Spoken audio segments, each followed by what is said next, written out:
As the North Korean Communists launched their surprise invasion of South Korea on 25 June 1950, United Nations forces began to withdraw. By early August, UN troops, outnumbered and under heavy pressure, had pulled back to establish a 120-mile defensive perimeter around the port of Busan.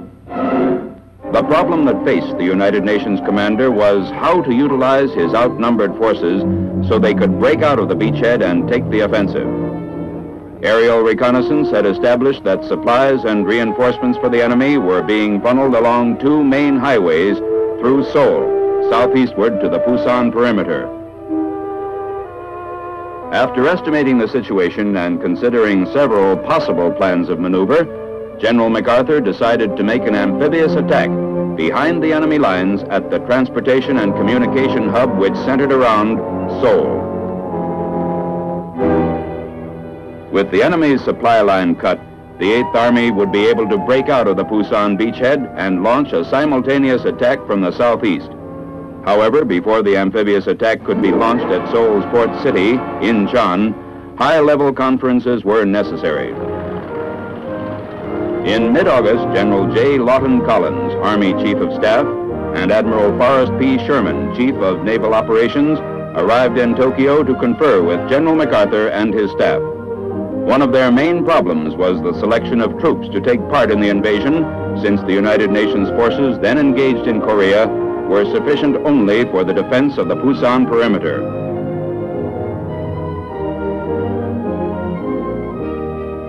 Perhaps an even greater problem was presented by the tidal conditions at Inchon, considered among the most difficult in the world for an amphibious operation. Extensive studies were made of the area, including examination of scenes such as these, photographed in 1945 during the U.S. occupation. It was decided that mid-September would be the best time for an amphibious assault, but even then, special tactics would be necessary. In Inchon's harbor and at Wolmi, a small island which dominated the outer harbor, there was a 35-foot tidal range, leaving impassable mudflats at low tide. Assault landing craft would be able to approach the beaches only during the 3 hours of each high tide. Troops landing in the first waves would have to stick it out alone until the next high water. Meanwhile, it was decided that the 7th United States Infantry Division, which had been on occupation duty and undergoing training in Japan's snow-covered northern region, would constitute one major ground unit of the invasion force. The entire force would be designated the 10th Corps. Part of another major ground unit of the 10th Corps came from Camp Pendleton, California. They were members of the United States 1st Marine Division, which was at that time deployed in widely separated areas of the world. Other units of the division were assembled from the Mediterranean area and Hawaii. Still other 1st Division Marines were already in Korea, helping to throw back the all-out communist attack on the Busan beachhead.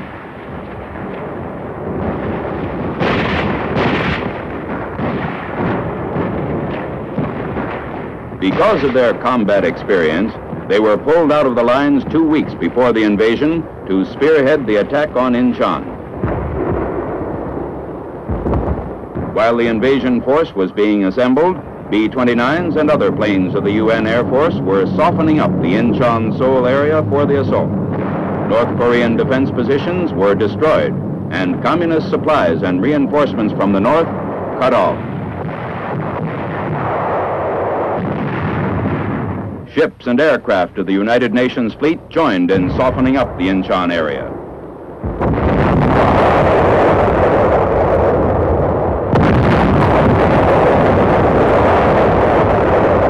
To confuse the enemy, bombardments were directed at other coastal cities, including Pohang, Kunsan, Samchok, and Yangdok. By this time, the ships of Task Force 77, a United Nations armada, had left Japan with its cargo of 10th Corps troops and was nearing the west coast of Korea. Navy crews were getting ready for D-Day. Ground troops were making final preparations to hit the beach. On D-2, 6 UN destroyers closed in to draw fire from Walmey's and Inchon's shore batteries so they could be definitely located. 1,000 yards, 900. As soon as the shore batteries opened up, our destroyers returned fire and moved in closer. The probing action was successful. Every shore battery fired and was pinpointed for later destruction by air and naval bombardment, thus preventing many potential casualties among troop-loaded transports and landing craft. One of the destroyers, the Colette, received direct hits from a shore battery only 600 yards away. The preparations were completed, and this was the invasion plan. At 0600, 15 September, after a pre-invasion bombardment, the 3rd Battalion of the 5th Marine Regiment would land at Walmey and secure the island during the hours of the morning high tide. On the evening high tide at 1800, the remainder of the 5th Marine Regiment and the 1st Marine Regiment would simultaneously attack the city of Inchon from the north and south respectively. These 2 regiments, followed later by the 7th Marine Regiment, would move inland as rapidly as possible along the Inchon-Seoul axis.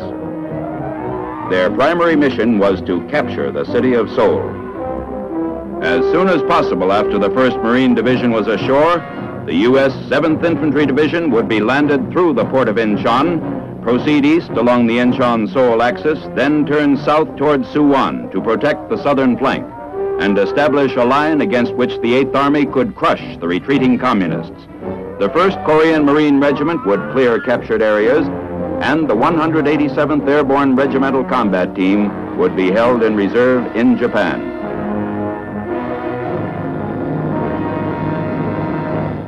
On 15 September, dawn broke off the island of Walmey.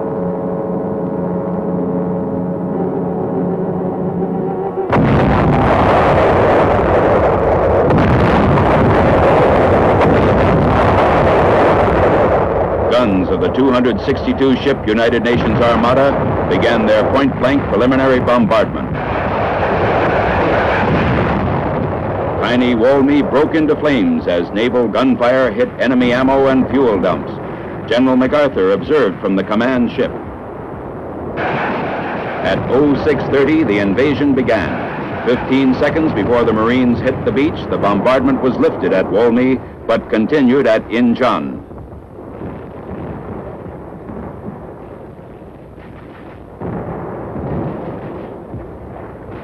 They hit the beach on schedule, completely combat loaded. Because of the tidal conditions, men in this first wave could expect no supplies or reinforcements for 10 hours.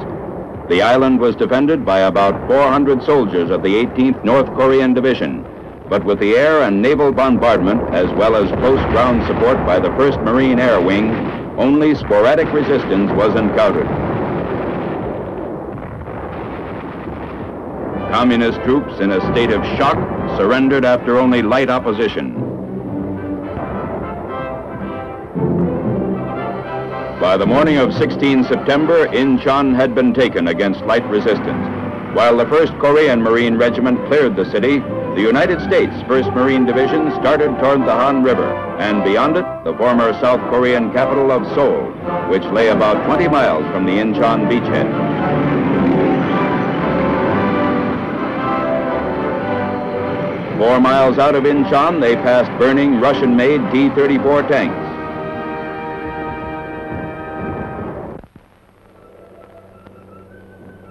There was no definite enemy defense line on the road to Seoul, but small communist pockets of resistance had to be cleaned out. Elements of the 1st and 5th Marine Regiments cleared the rice paddies near the village of Akia.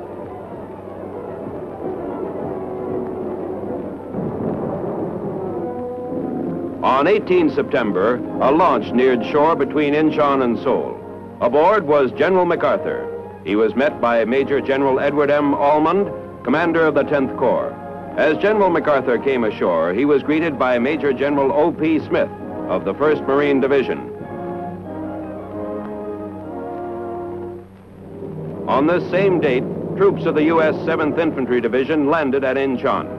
First to disembark were men of the 32nd Regiment. They moved rapidly inland, then southward to form the base of an anvil against which the 8th Army, driving north, would crush the North Koreans.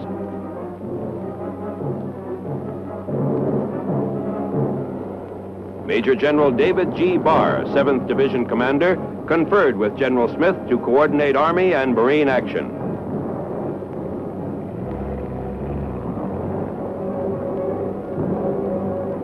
On 19 September, the 5th Marine Regiment was maneuvering along the west bank of the Han River, poised to launch an amphibious attack.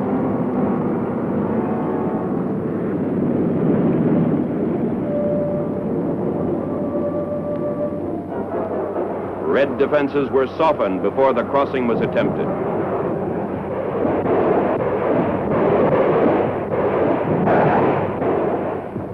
In the early morning hours of 20 September, the 5th Marine Regiment started across against enemy resistance. It was expected that the crossing would be difficult, for the river is very wide in this area.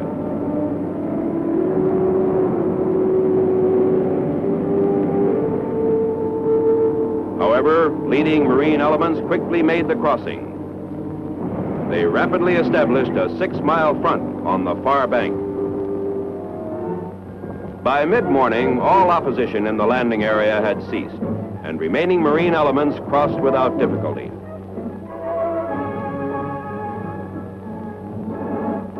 They had cleared the greatest barrier between Inchon and Seoul. Now they lost no time in heading toward the former capital.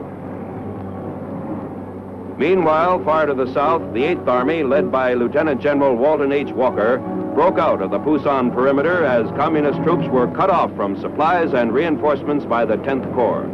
The Reds in South Korea were in full retreat, and one of the major objectives of the Inchon invasion had been achieved. In the Seoul area, Kimpo Airfield, captured by the 5th Marine Regiment on 17 September, was soon operational. A full-fledged airlift was quickly begun with about 400 tons of critically needed supplies being brought in daily.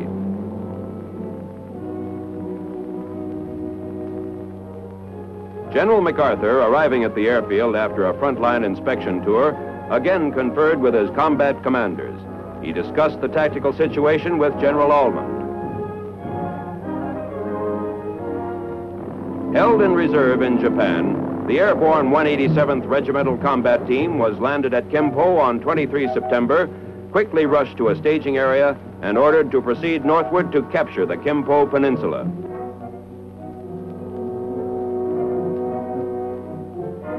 By 23 September, Marines of the 5th Regiment were slowly advancing toward the suburbs of Seoul.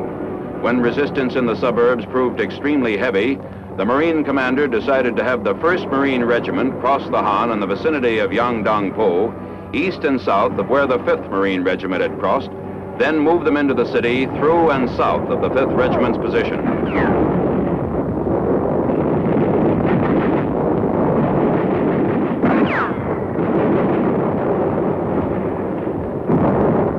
Fighting in Seoul's suburbs now reached the house-to-house stage as the Reds fortified some of the main buildings.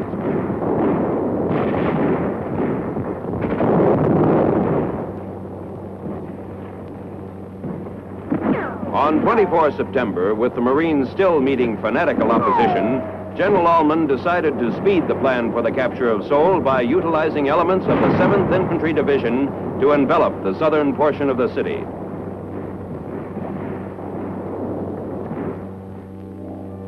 This was the general situation of the 10th Corps on 24 September. The 187th Airborne Regiment and the Korean Marines were destroying the enemy on the Kimpo Peninsula. The 7th Marine Regiment was driving the enemy to the north. The 5th and 1st Marine Regiments fighting in the suburbs of Seoul were encountering fierce enemy resistance, which precluded an early capture of the city. The 7th Infantry Division, having seized the important airfield at Suwon, was deployed on the southern flank. Now the commanding general, 10th Corps, directed the 7th Division commander to commit one of his regiments in an amphibious crossing of the Han River. The regiment's objective was to attack the city amphibiously from the south, capture South Mountain, the commanding terrain in the city, and envelop the enemy's southern flank.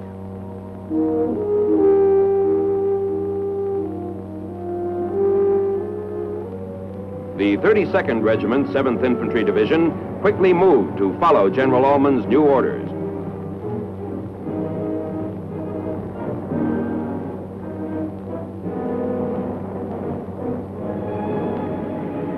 At 0630 on 25 September, after a 30-minute artillery barrage, the 32nd Regiment began its crossing southeast of Seoul.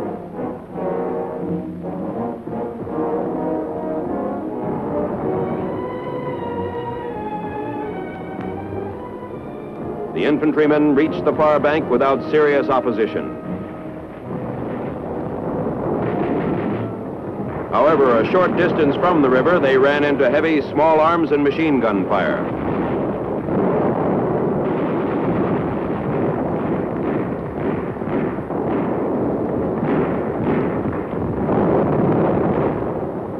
By noon, the 32nd Regiment had captured South Mountain. With this commanding terrain in our hands, the defenses of Seoul virtually collapsed. Marine and 7th Division units, assisted by the 17th Rock Regiment, drove the North Koreans out of the city on 26 September.